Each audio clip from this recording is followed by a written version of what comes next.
सोचो तुमने अच्छा खासा पोर्टफोलियो बना रखा है जो कि पिछले कुछ दिनों से रेड ही दिख रहा है। इंस्टाग्राम्स पे रील आ रही है by the dip bro, news anchors बोल रहे हैं India is the fastest growing economy. पर एक चीज है जो तुम्हें कोई क्लियरली नहीं बता रहा, और वही चीज है मार्केट का फाउंडेशन जो साइलेंटली क्रैक हो रहा है। What if I tell you 2026 Indian stock market के लिए अपॉर्चुनिटी ईयर नहीं, सर्वाइवल ईयर हो सकता है। और नहीं, ये वीडियो तुम्हें डराने के लिए नहीं है, क्योंकि सिर्फ डराना होता तो बड़े बड़े नंबर और स्क्रीनशॉट दिखा चुका होता। इस वीडियो का गोल सिंपल है, तुम्हें वो चीज दिखाना जो हेडलाइंस में नहीं आती पर ग्लोबल स्मार्ट मनी के स्प्रेडशीट में सबसे ऊपर होती है। और वीडियो के एंड तक तुम समझ जाओगे, अगर 2026 में मार्केट गिरता है तो वो सडन नहीं होगा, वो ऑलरेडी प्लान होगा, बस हम जैसे लोगों के लिए इनविजिबल।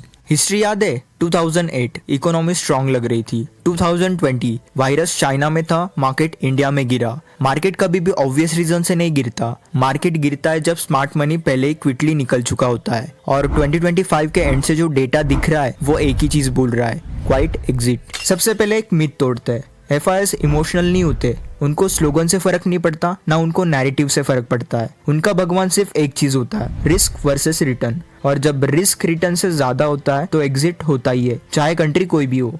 एज एन इंडियन हम सब रुपीज में सोचते हैं, पर FIS डॉलर्स में सोचते हैं। 2026 के स्टार्ट में रूपी 92 पर डॉलर के अराउंड ऑल टाइम लो हिट कर चुका है। अब सिंपल मैथ समझो, अगर फॉरेन इन्वेस्टर्स ने इंडियन मार्केट में 10% कमाया, लेकिन उसी पीरियड में रूपी 5 to 7% गिर गया डॉलर के अगेंस्ट, तो उनका real return almost wipe out हो जाता है। पेपर पे प्रॉफिट, रियलिटी में डिसअपॉइंटमेंट। इसलिए करेंसी वीकनेस फॉरेन इन्वेस्टर्स के लिए डायरेक्ट रेड फ्लैग होती है। और जब करेंसी ट्रेंड नेगेटिव होता है, कैपिटल आउटफ्लो एक्सेलरेट होता है। इसमें इमोशन नहीं होता, सिर्फ नंबर्स होते हैं। सोचो, जिम जा रहे हो, मसल ग्रो हो रही है, पर डाइट से प्रोटीन ही हटा दिया। एग्जैक्टली वही मार्केट के साथ हो रहा है।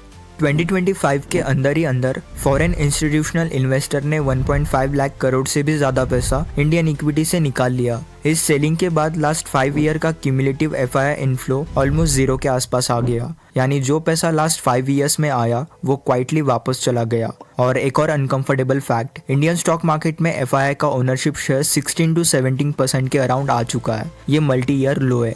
ट्रांसलेशन सिंपल है, फॉरेन मनी इंडिया से एग्जिट कर रहा है, डोमेस्टिक इनफ्लो अभी सपोर्ट दे रहा है, लेकिन हिस्ट्री क्लियरली बताती है ग्लोबल लिक्विडिटी का रिप्लेसमेंट फॉरएवर पॉसिबल नहीं होता।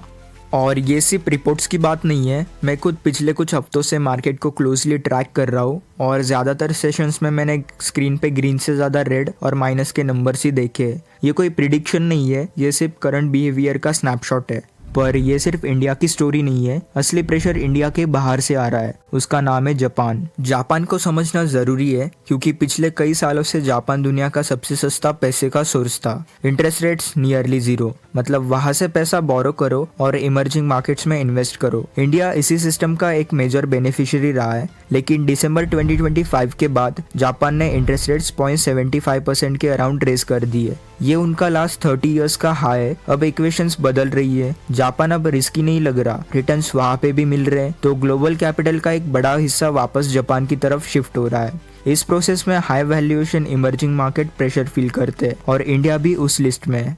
अब बात करते हैं सबसे सेंसिटिव टॉपिक की, वैल्यूएशन। इंडियन मार्केट का long term average PE ratio 18 to 22 के बीच में रहा है। 2026 के स्टार्ट में मार्केट 23+ PE के अराउंड ट्रेड कर रहा था। इसका मतलब ये नहीं है कि क्रैश गारंटीड है, पर इसका मतलब ये जरूर है कि मार्केट चीप नहीं है। स्पेशली मिड कैप और स्मॉल कैप स्पेस में वैल्यूएशन और अर्निंग ग्रोथ के बीच का गैप क्लियरली विजिबल है। और जब लिक्विडिटी टाइट होती है, तब सबसे पहले एक्सपेंसिव सेगमेंट एडजस्ट होता है। सिंपल सवाल, क्या तुम फरारी का प्राइस दोगे अगर इंजन अल्टो का हो? Think about this.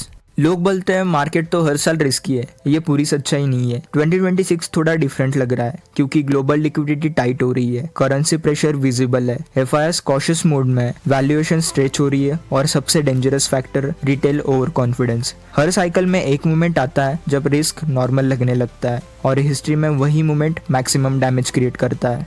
सवाल ये नहीं है कि मार्केट गिरेगा या नहीं, सवाल ये है रिस्क का वेट किस साइड ज्यादा होगा। और करंट डेटा एक चीज सजेस्ट करता है, डाउन साइड रिस्क इग्नोर करना डेंजरस हो सकता है। हिस्टोरिकली जब भी ऐसे सेटअप्स बने हैं तो स्मार्ट मनी का बिहेवियर ऑलमोस्ट सेम रहा है। अग्रेशन कम हो जाता है, पेशेंस बढ़ता है, रिएक्शन स्लो होता है। ये एडवाइस नहीं है, ये सिर्फ पैटर्न ऑब्जर्वेशन है। मार्केट हर फेज में हीरोज नहीं बनाता, कुछ फेज में सिर्फ एक चीज टेस्ट करता है, डिसिप्लिन। और हिस्ट्री रिपीटेडली प्रूव करती है डिसिप्लिन एक्साइटमेंट को लॉन्ग टर्म में हमेशा बीट करता है। और अगर ये वीडियो तुम्हें सिर्फ नेगेटिविटी लगी तो इग्नोर करना इजी है, पर मार्केट हर साल पैसा नहीं लेता, कुछ सालों में वो कैरेक्टर टेस्ट करता है और 2026 स्ट्रांगली लग रहा है वही टेस्ट ईयर है।